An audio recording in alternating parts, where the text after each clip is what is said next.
प्यारे बच्चों नमस्कार, मैं विजय शंकर स्वागत करता हूं आपका एमबी क्लासेस के यूट्यूब प्लेटफॉर्म पे। प्यारे बच्चों, मैं आपको एक क्लास लेके आया हूं निम्न रैखिक समीकरण युग्म को विलोपन विधि और प्रतिस्थापन विधि से कैसे हल करते हैं। कक्षा 10 की गणित में आपने इस तरह के सवालों का सामना किया होगा और कई बार बच्चे दोनों विधियों में काफ़ी कंफ्यूज होते हैं। तो आज स्पष्टतः मैं यहाँ दोनों विधियों को अलग अलग तरीके से आप लोगों को स्पष्ट करूंगा। ध्यान से मेरा साथ देंगे और इन चीज़ों को समझेंगे। तो पहले मैं विलोपन विधि की बात करूंगा कि किस प्रकार से हम इन समीकरणों के युग्म को विलोपन विधि से हल कर सकते हैं। देखिए मेरे बच्चों, जैसे कि पहला सवाल है x + y = 5, एक समीकरण है और दूसरा समीकरण है 2x - 3y = 4। इन दोनों समीकरणों को विलोपन विधि से हमें हल करना है। तो सबसे पहले मैं समीकरणों को लिख लूंगा, समीकरण, और इसका नाम दे दूंगा समीकरण नंबर 1 और दूसरी समीकरण लिख करके उसका नाम दे दिया मैंने समीकरण नंबर 2। देखिए बच्चों, विलोपन विधि का बेसिकली इसके नाम से ही पता चल रहा है कि विलोपन का मतलब होता है पदों को विलुप्त करना।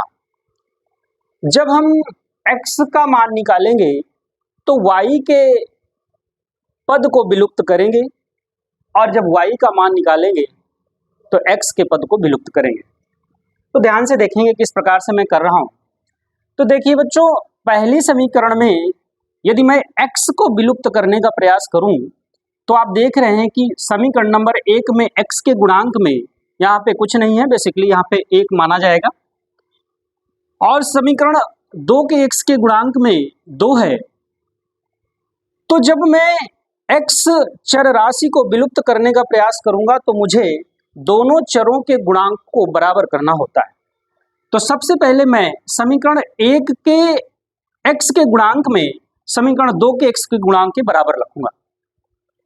तो यहाँ पे अगर यहाँ पे 2 है तो समीकरण 1 में भी मुझे 2 का गुणा कराना पड़ेगा।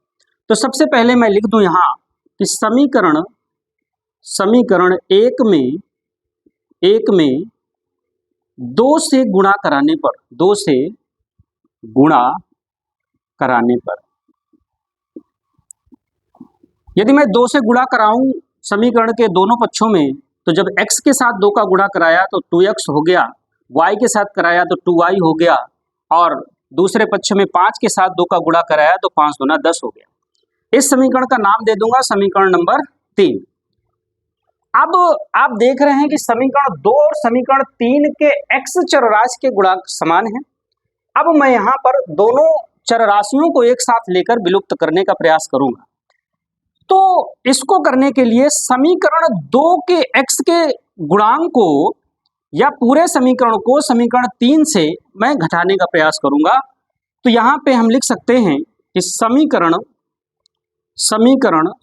3 से समीकरण 2 को घटाने पर, समीकरण 3 से समीकरण 2 को घटाने पर आप देख रहे हैं समीकरण 3 है 2x + 2y = 10 और समीकरण 2 है 2x - 3y = 4। जब आप घटाते हैं तो आपको पता है कि यहाँ पे घटाने पे चिन्ह परिवर्तित हो जाते हैं। यहाँ पे प्लस का चिन्ह है तो ये माइनस हो जाएगा, ये प्लस हो जाएगा और यहाँ पे माइनस हो जाएगा।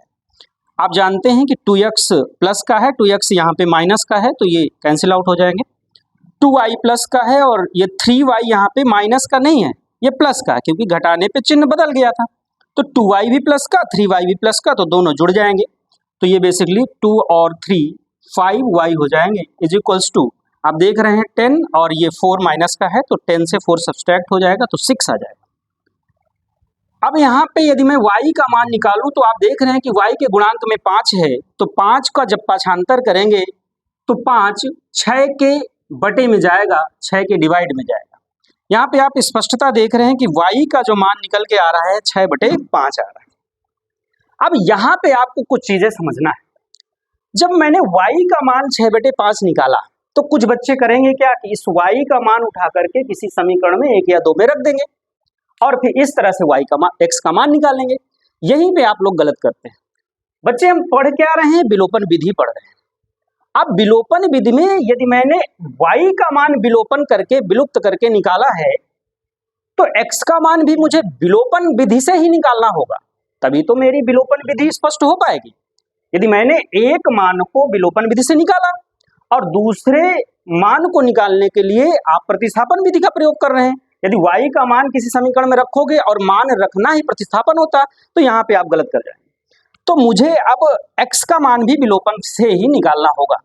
तो उस x का मान निकालने के लिए, जैसे कि मुझे y का मान निकालना था, तो y का मान निकालने के लिए मैंने x चर राशि को विलुप्त किया था, उसी प्रकार x का मान निकालने के लिए y चर राशि को विलुप्त करना होगा।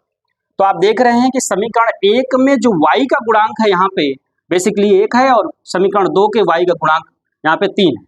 तो जिस प्रकार मैंने y का मान निकालने के लिए समीकरण 1 में 2 का गुणा करा के रखा था, उसी प्रकार अब मैं x का मान निकालने के लिए समीकरण 1 में 3 का गुणा कराऊंगा, क्योंकि समीकरण 2 के y के गुणांक में 3 है। तो यहाँ पे लिखूंगा समीकरण 1 में 3 से गुणा करने पर जब आप गुणा करते हैं समीकरण 1 में, तो यहाँ पे 3x + 3y और इज इक्वल्स टू 5 में 3 का गुणा करेंगे तो 15 हो जाएगा। इस समीकरण का नाम यहाँ पे दे देंगे, क्योंकि समीकरण 1, 2, 3 यहाँ पे नाम दे चुके हैं, तो यहाँ समीकरण नंबर 4 नाम दे सकते हैं। अब आप देख रहे हैं समीकरण 4 और समीकरण 2 में जो y के गुणांक हैं वो यहाँ पे समान है। अब यहाँ पे मैं समीकरण 4 और समीकरण 2 को हल करूंगा, और हल करने की विधि में आप ये लिखेंगे कि क्योंकि समीकरण 4 के y का गुणांक प्लस का 3 है और यहाँ पे माइनस का है, तो आप यदि यहाँ पे लिखें समीकरण 4 और समीकरण 2 को यदि जोड़ दिया जाए, समीकरण 2 को जोड़ने पर, तो जोड़ने पर देखते हैं क्या मिलेगा। समीकरण 4 यहाँ पे है 3x + 3y = 15 और समीकरण 2 यहाँ पे है 2x - 3y = 4। अब मैं जोड़ूंगा इन्हें, तो जोड़ने पे चिन्ह परिवर्तित नहीं होते हैं, जो चिन्ह है वही रहेंगे। जैसे 3x प्लस का है, 2x प्लस का है, तो दोनों जुड़ जाएंगे, 3x 2x 5x, और यहाँ पे आप देख रहे हैं प्लस का 3y माइनस का 3y कट जाएगा और 15 से 4 जुड़ेगा तो 15 × 4 = 19 हो जाएगा। यहाँ पे आप देख रहे हैं 5x = 19 आया, x के गुणांक में 5 है, अगर x का मान निकालना है मुझे तो 5 को पक्षांतर करना पड़ेगा बटे में। तो स्पष्टता आप देख सकते हैं कि x का मान निकल के आया है 19/5 और y का मान निकल के आया है 6/5। तो बच्चे ये हमारा विलोपन विधि है। बेसिकली ध्यान आपको ये देना है कि एक चर राशि का मान निकाल के आपको प्रतिस्थापित नहीं करना, वो हमें प्रतिस्थापन विधि में करना होता है। ठीक है बच्चों, तो आशा करता हूँ आपको ये वीडियो पसंद आया होगा और इसी तरह हमारे साथ जुड़े रहिए, पढ़ते रहिए। धन्यवाद।